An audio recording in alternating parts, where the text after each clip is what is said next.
Role play is one of the teaching and entertaining method. Provide experience and develop new ways of looking at things. Good morning everyone. We the students of class 7th D are going to present a small role play here on the chapter A Gift of Chappals.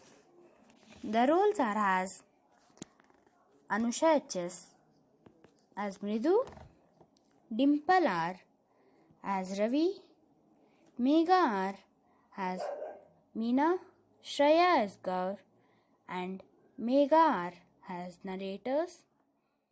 Part 2.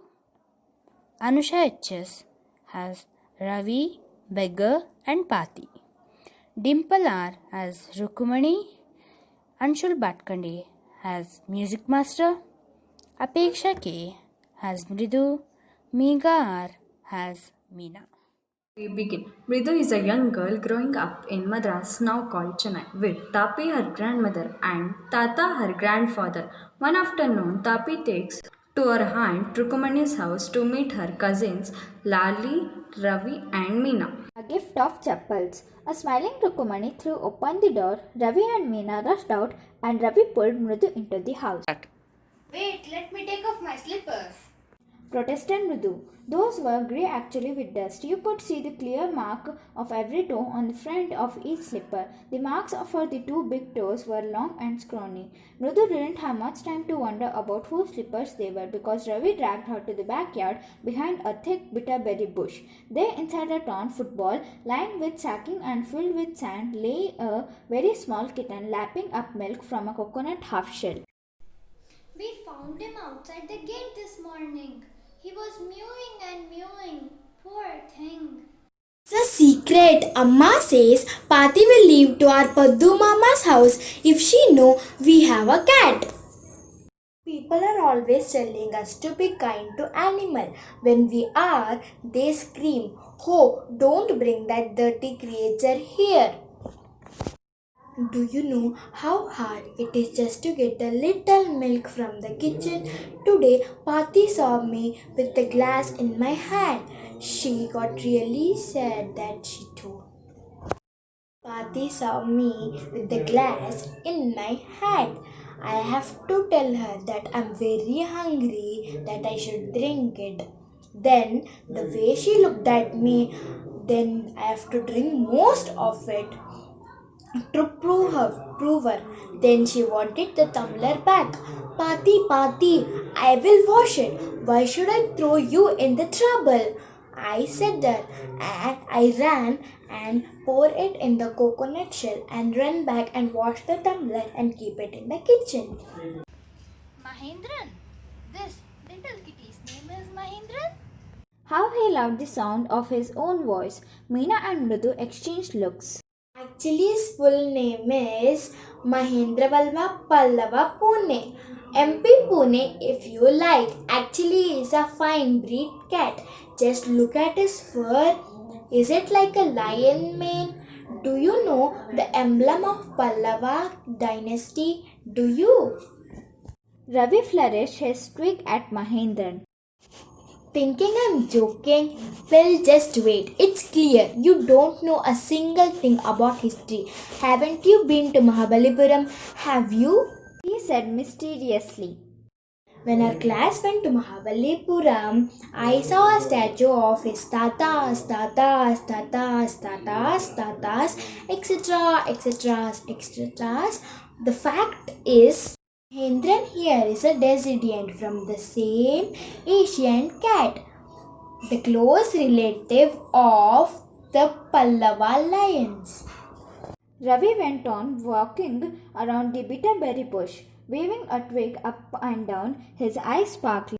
The cat is the descendant of none other than the Rishi cat. If I remind you, in the ancient Egypt, they worshipped cat. How he loved the sound of his own voice.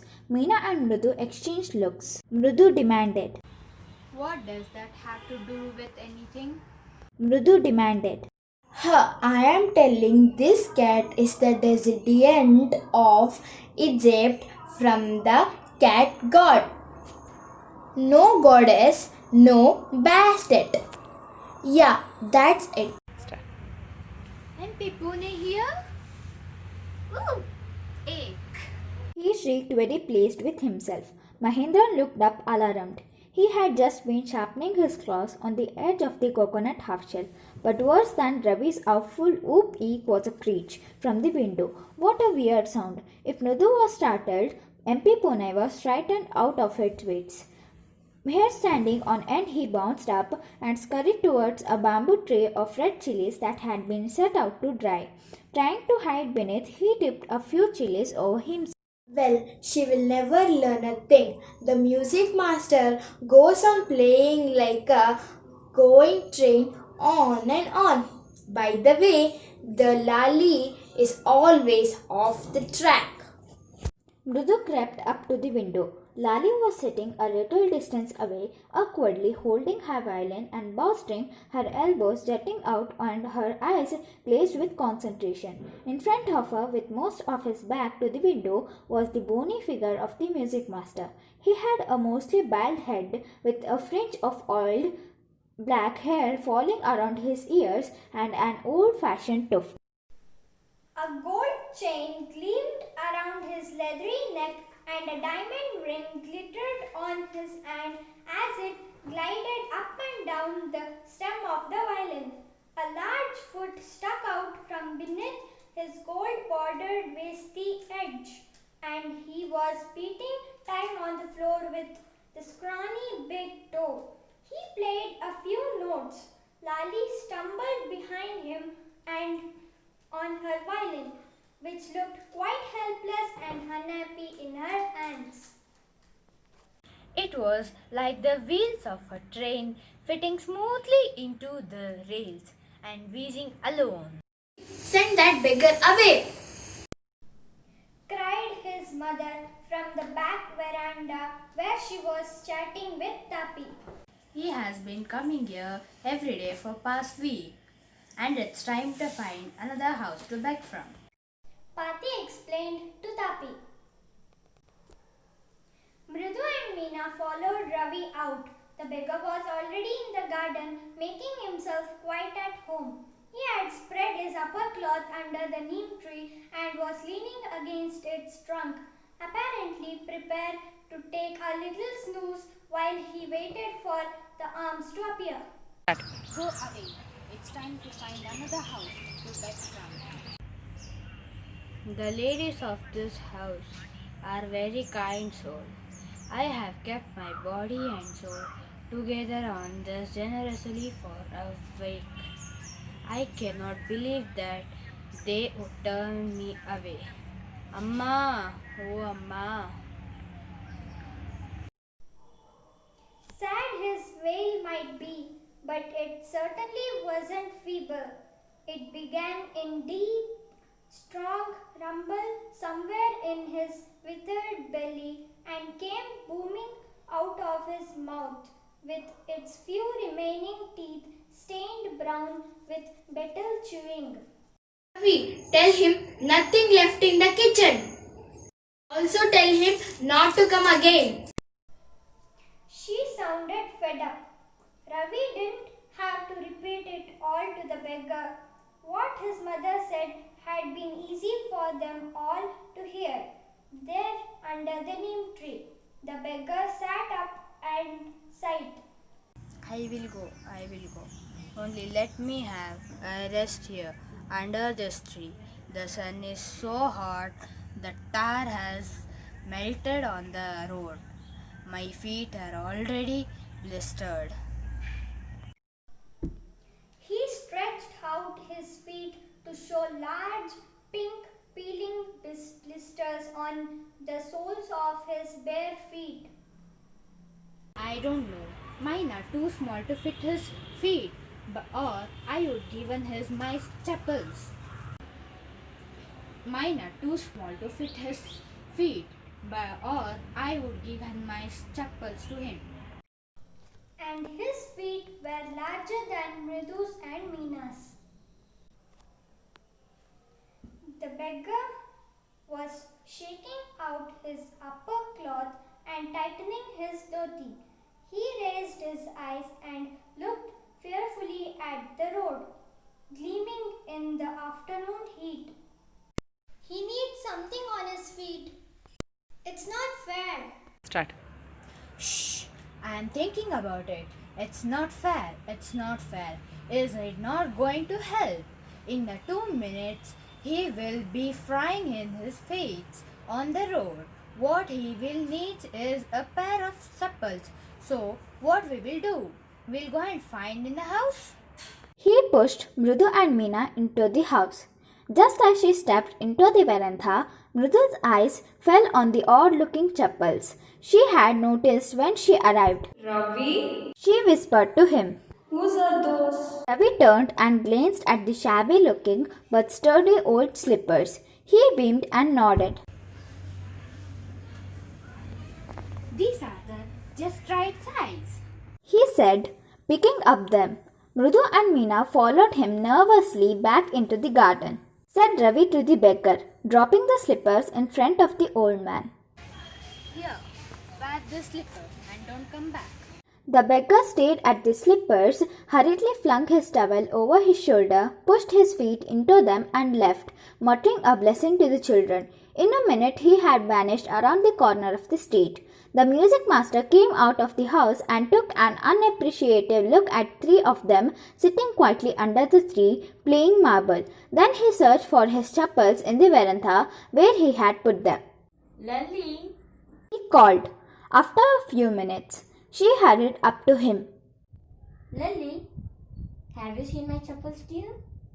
I remember having kept here.